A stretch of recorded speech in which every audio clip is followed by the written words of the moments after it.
Iran और America के बीच चल रही तनातनी अब एक खतरनाक मोड़ पर है, लेकिन इस बीच दुनिया के सबसे जरूरी तेल मार्ग यानी स्ट्रेट ऑफ हॉर्मुज को लेकर ईरान के रुख अचानक बदलते दिख रहे हैं।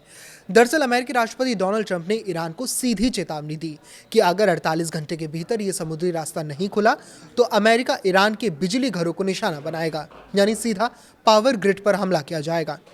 इस धमकी के कुछ ही घंटों बाद ईरान ने एक बड़ा बयान दिया है, जिसमें थोड़ी नरमी और कुछ शर्तें साफ झलक रही हैं, लेकिन ये नरमी अमेरिका के प्रति नहीं बल्कि उसके मित्र देशों के लिए है। ईरान का कहना है कि वो इस रास्ते को पूरी तरह बंद नहीं रखना चाहता। अंतर्राष्ट्रीय समुद्री संगठन में ईरान के प्रतिनिधि अली मौसावी ने कहा कि दुश्मन देशों के जहाज़ों को छोड़कर बाकी सबके लिए ये रास्ता खुला है। यहाँ दुश्मन से उनका सीधा मतलब अमेरिका और इजरायल से है। ईरान ने कहा है कि अगर कोई जहाज उनके सुरक्षा नियमों का पालन करता है और उसका ताल्लुक उनके दुश्मनों से नहीं है तो उसे गुजरने में कोई दिक्कत नहीं होगी। गौर करने वाली बात यह है कि ये सारा बवाल बीते 28 फरवरी से शुरू हुआ था।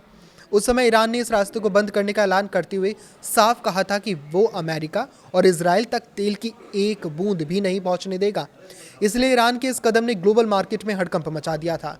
सबको डर था कि अगर ये रास्ता बंद रहा तो पूरी दुनिया में ऊर्जा का भारी संकट खड़ा हो जाएगा और तेल की कीमतें आसमान छूने लगेंगी।